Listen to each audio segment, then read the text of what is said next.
The Qwetu vision when it comes to student housing is that we want to impact students positively, not only during their stay with us, but also for life.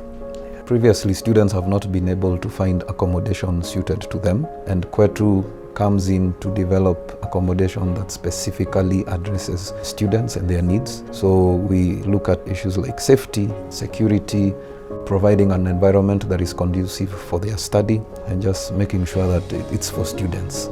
We first heard about Qwetu through our Dean of Enrollment Management.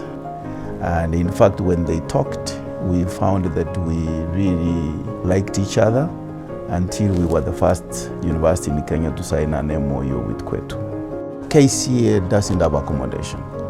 And we are now in an environment where we attract the students from anywhere in the country. And this is where Qwetu comes in to focus on the providing the excellent accommodation while we provide the excellent academics. And in that case, it's a win-win for both of us.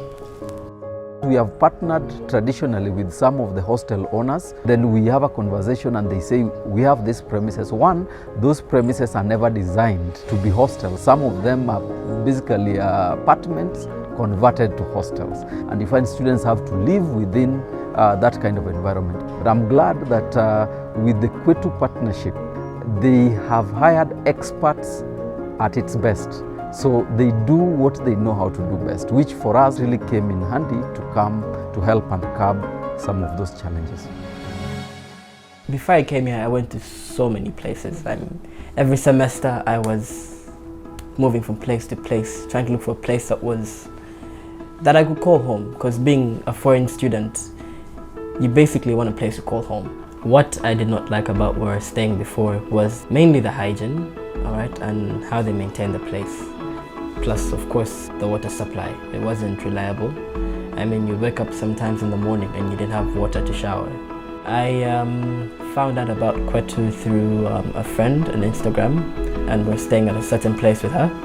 Then she moved out, and I kept on asking her where she went to, and then she told me about Qwetu. So I came and paid a visit, and it was really nice. So I had to come here. So when I came in, I went to the Sky Lounge first, had a look at it. It was very nice. Went to the gym, came down to my room. I was able to cook for myself, It really seemed like home, Every after a bad day at school, I come back and chill and, relax. And when I came and met the people here, they seemed very welcoming, They seemed like one community that was ready to work and live together. So I wanted to be a part of that community. And I've met so many friends here, really. I've met friends from Rwanda, Burundi, Tanzania, and from Nairobi. And really, it has made me build a family of my own. It really feels like I met family here. I like the internet as well. It's very reliable, so I get to do my assignments on time, I get to do my research, and I get to communicate with my family as well back in Uganda. One of the things my dad and my mom like about Qwetu is that it's good value for money and it's affordable at the same time, It comes fully furnished, The transport, the internet is all on the package. And it's very convenient to pay, because my parents get to pay back from Uganda to Kenya. So one word I would use up to sum up living at Qwetu is home. It's home, Facilities like Qwetu hostels, who we partner with at Riara University, and our students are able to be accommodated there.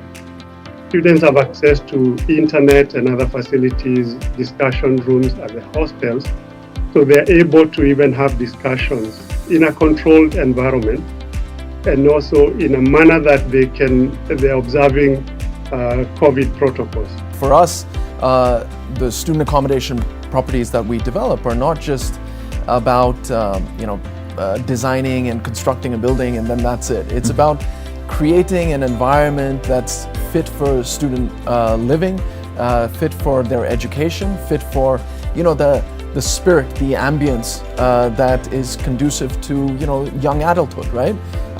We very much focus a lot on developing communities. It's about kind of engendering that spirit, because what we appreciate is that these are young adults who are on the brink of independence, right? A lot of them have just been with their parents for the majority of their lives, and this is the first time that they're kind of out there living by themselves. So it's about providing them a safe, secure environment, which is first and foremost. Brian, sometimes there is that what you look for as a student in a hostel. What is that thing that you look for in a hostel as a student, which sometimes you may not really find? In today's world, actually, especially in the onset of the COVID-19 pandemic, you won't just be looking for a place to sleep. You won't just be looking for a place where you can just come and, stay after classes. Mm-hmm. As a student, I think what I look for, number one, is a good, secure place. A place where I can feel secure when I come from class. I know that if I leave my things there, they will still stay the same way I left them. And if I know that if I leave school, if I go there, I'll still be feeling safe, that I can continue learning knowing that nothing will happen. Talk to us about your portfolio in Kenya right now. Yeah, so our portfolio right now is comprised of about 3,000 beds. That's across 5 properties. Mm-hmm. And we're very much continuing to develop. We see a huge market opportunity for us. Mm-hmm. Based on market research that we've done. Currently, we feel that the addressable market is about 110,000 beds, across the different product segments that we have. Okay. So really, if you think about it, 3,000 beds out of 110 is not even a dip in the ocean. Okay. So we feel that there's a much larger scope, as long as I think Kenya, fulfills its objectives of being this kind of regional hub for education. It focuses on providing excellent education, which it has been within the continent. I think that growth will only continue. Early last year, we also had a function to celebrate the issuance of the first green bond, which was by Acorn Holdings. This then was again followed by a listing of the same on the London Stock Exchange. And today, we are talking of twin launches of REITs, a product which is very new to most of us. For us, REITs is really the way to go, and we are really very happy with Acorn coming on board, and we look forward to our pension schemes doing the necessary due diligence and considering investment in the REIT. Acorn's initiative will increase the rental housing stock in Nairobi, which will play a key role in reducing inequalities by providing quality and affordable accommodation to a segment of the population that is currently underserved. This is in line with the UN Sustainable Development Goal 10. It is crystal clear that the right solution for urban Africa is affordable rental housing. And it is for this reason that we at Acorn have laid out a 10-year strategic plan to mobilize domestic savings in excess of 100 billion shillings to deliver over 60,000 beds for public and private universities. And in addition, we will be launching other affordable, quality, safe and secure rental housing solutions for young people and families in the coming years.